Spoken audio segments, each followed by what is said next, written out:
ओम शिव ओम शिव ओम शिव ओम शक्ति ओम शक्ति ओम शक्ति ओम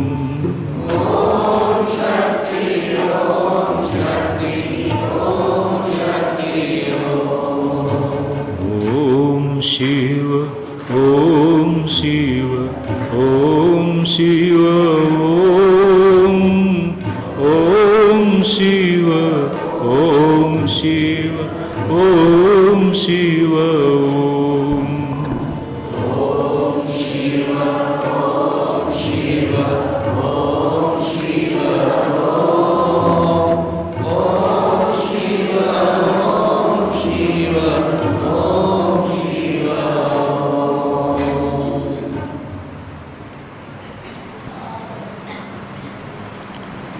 तो श्री लक्ष्मी जी ने भी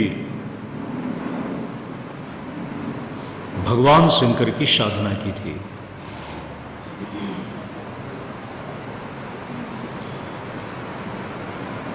इतनी साधना की कि एक एक पत्ता गिर रहा है, शिव शब्द का उच्चारण हो रहा है। भगवान शंकर प्रसन्न होकर के दोनों को वरदान दिया। लक्ष्मी जी को भी जो उनका मनोरथ था उसको पूर्ण किया, और जो वो पत्ते थे, जो पत्ते नीचे गिरते थे, भगवान शंकर तो जहां भी पत्थर है भगवान शंकर है, चाहे थोड़ा गोल हो चाहे कम गोल हो, वह शिवलिंग है। उन पत्तों को भी वरदान दे दिया कि तुम्हारी प्रियता हमारे लिए सार्वकालिक होगी। तब से ये बिल्व वृक्ष के पत्ते भगवान शंकर के लिए परम प्रिय बन गए और चढ़ने लगे। तो जब कोई संकट आए तो स्वीकार कर लेना। इंद्र ने स्वीकार कर लिया, लेकिन इंद्र पद खाली हो गया। उस समय नहुष को राजा के रूप में रखा गया है, और नहुष नया नया पद पाने वाला, चारों तरफ इंद्रपुरी के सुख को देखकर वह विवेक भ्रष्ट हो गया। जिस कुल में नहुष पैदा हुए हैं, उस कुल में ययाति, उस कुल की ये मान्यता रही है, न जातु कामः कामानाम उपभोगेन शाम्यति।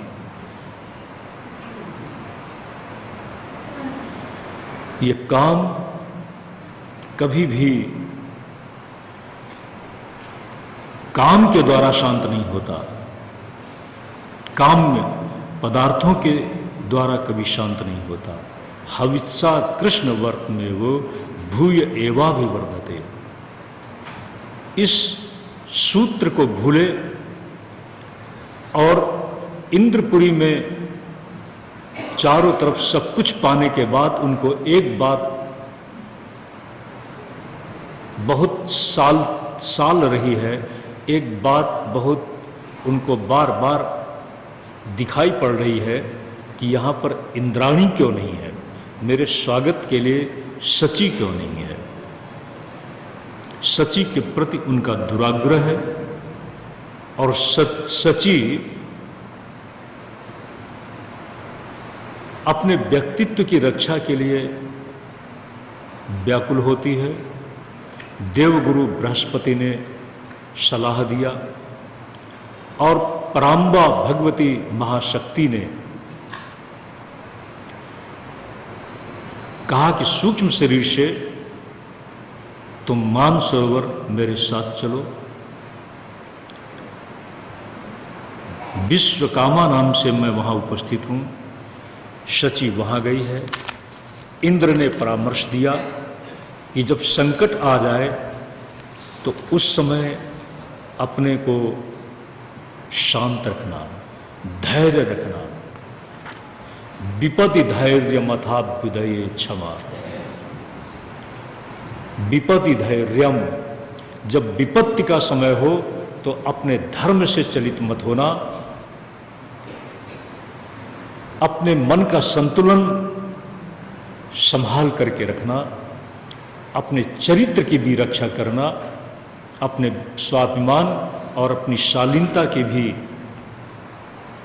रक्षा करना। विपदि धैर्यम अभ्युदये क्षमा। और जब उन्नति का काल हो तो उस समय उन्नति में गर्वोन्मत्त हो जाना, क्षमाशील रहना। सदस्य वाक्पटुता, सभा में वाक्पटुता होनी चाहिए। सदस्य वाक्पटुता, युद्ध विक्रम। और यदि पराक्रम प्रदर्शन का समय है युद्ध, तो उस समय पराक्रम का प्रयोग करना चाहिए। तो शची इंद्र के पास जाती है। विश्वकामा से संरक्षित उस क्षेत्र में वो आराधना करती है। और पराम्बा भगवती ने शची को प्रेरित किया है, ये समय तुम्हारी परीक्षा का है, धैर्य रखो। इधर नहुष का बार बार शची को बुलाने का आग्रह बढ़ता चला जाता है। उस समय इंद्र ने एक सलाह दिया था और सलाह दिया था कि धैर्य से आत्मरक्षा करना। देवगुरु बृहस्पति ने भी आशीर्वाद दिया था, जब कभी संकट का क्षण आए तो धीमान शालीन शिष्ट जनों के पास उनके सानिध्य में जाकर उनसे परामर्श करना चाहिए। उससे कोई उपाय मिलता है, सूत्र मिलता है। आखिर में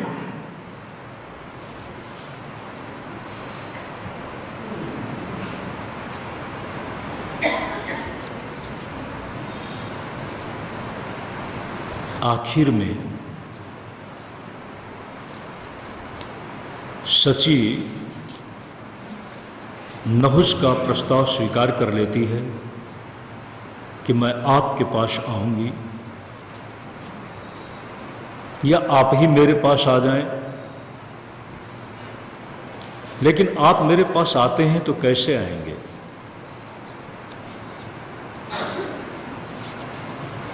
आप ऋषियों के तेज से संपन्न होकर के आए, ऋषियों मुनियों के आशीर्वाद से युक्त होकर के आए। वो कैसे? ऋषियों के द्वारा आए, वो कैसे? बहुत रहस्यात्मक ये बात थी। नहुष ने अर्थ निकाला और ऋषियों के आशीर्वाद से युक्त होकर कैसे चलूं। एक विचार, एक सोच, निर्णय बना और नहुष ने पालकी मंगाई और उस पालकी में महासामर्थ्यवान महर्षि अगस्त जैसे ऋषियों को पालकी ढोने में लगा दिया। पालकी चल रही है और नहुष जल्दी करो जल्दी करो आग्रह कर रहे हैं, सर्प सर्प बोल रहे हैं और इसी के साथ आतुरता से अपना पैर भी ऋषि के कंधे पर लगाने लगे। महर्षि अगस्त्य असाधारण तपस्या के बल से संपन्न साप दे देते हैं। अरे मूढ़, कामांध, तू सर्प हो जा। और उसी के साथ नहुस का पतन हुआ है। नहुस सर्प योनि में चले गए।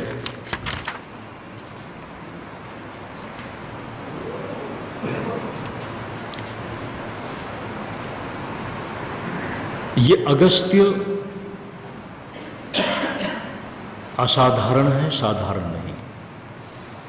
जिनके पास आपने सुना है, जिनकी तपस्या और जिनकी साधना और जिनकी सन्निष्ठा और आस्था भगवान शंकर को भी प्रभावित कर लेती है।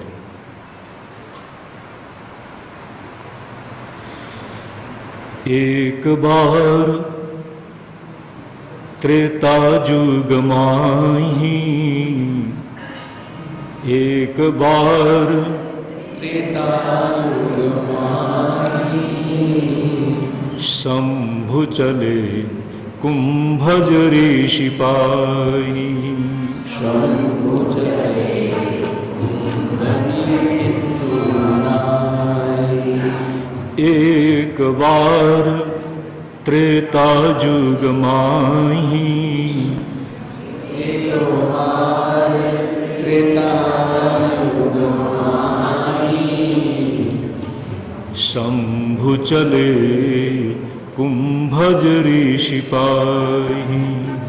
शंभु चले कुंभज ऋषि पाई।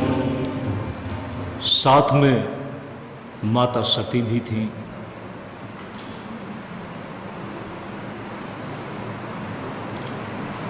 कहत सुनत,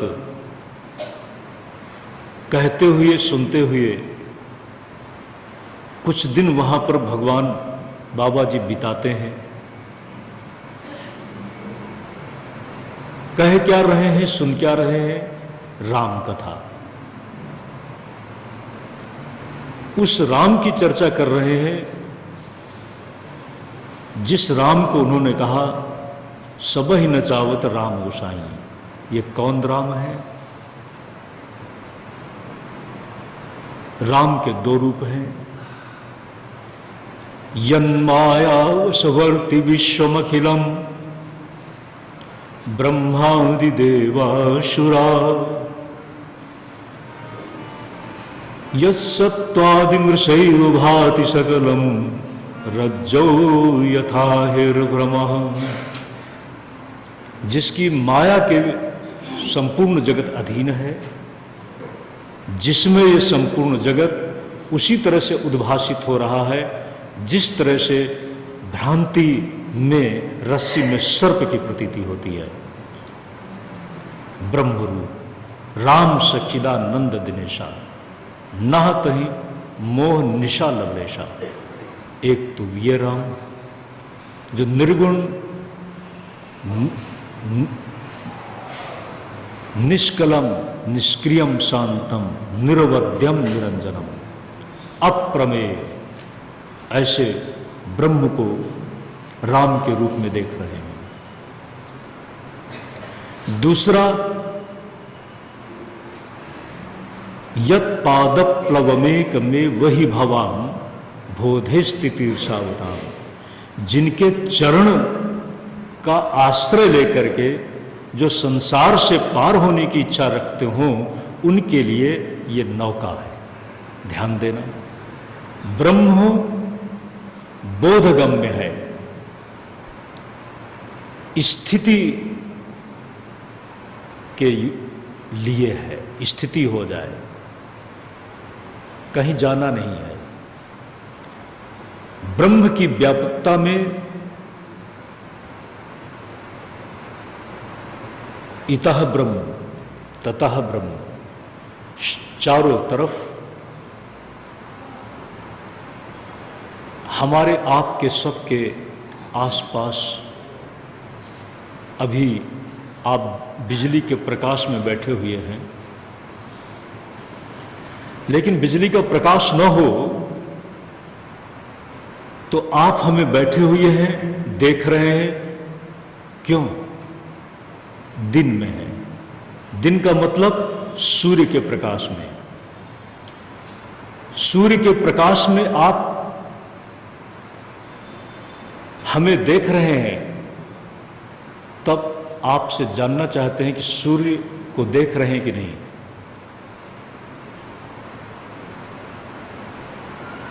सूर्य के प्रकाश में बैठे हुए इस सभागार में आप हमें देख रहे हैं, लेकिन सूर्य को देख रहे हैं कि नहीं? जल्दी बोलो। इसमें भी कोई सोचना है क्या?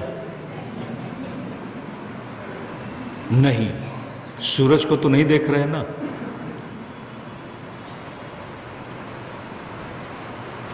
लेकिन सूरज के प्रकाश का आभास तो है। बिजली का प्रकाश नहीं है और दिन में आप हमें देख रहे हैं, तो किसके प्रकाश में? सूरज के प्रकाश में। सूरज के प्रकाश का आपको आभास है, लेकिन सूरज का नहीं। और सूरज का अगर दर्शन करना है तो आपको सभागार के बाहर निकलना पड़ेगा, और सूरज के सामने आप सभी खड़े हो जाएंगे। सबको लगेगा सूरज हमारा है, सबको लगेगा सूरज हमारे साथ है। तो सूरज आपके साथ भी है बाहर, और सूरज आपके साथ अंदर भी है प्रकाश के माध्यम से। ये सूरज की महिमा है। आप कहाँ देखते हैं? श्री त्रिपुर सुंदरी माता के इस विशेष स्थान मंदिर में, श्री यंत्र मंदिर के आप एक कोने पर सूर्य भगवान का दर्शन भी कर रहे हैं। उस सूरज को आप छू नहीं सकते, लेकिन इस सूरज के चरणों का आप स्पर्श कर सकते हैं। आदि भौतिक, आदि दैविक, और एक सूर्य आपकी आंखों में प्रकाश कर रहा है, आध्यात्मिक। तो जो निर्गुण, निराकार, निष्क्रिय, निष्कल, शांत, अप्रमेय ब्रह्म है, वही भगवान राम के रूप में आकार ले लेता है। जो आकार ले लेता है उसके चरण को ही तो पकड़ा जा सकता है, और उस चरण को ही तो आलंबन बनाया जा सकता है, और उससे संसार सागर को पार किया जा सकता है। संसार सागर को कैसे पार किया जाता है वो तो एक अलग समझने की व्यवस्था है। तो ध्यान दें, उस राम की कथा को सुनने में बाबा जी मग्न हो जाते हैं। कुछ दिन वहां रहते हैं, और जब वापस चले तो उन्होंने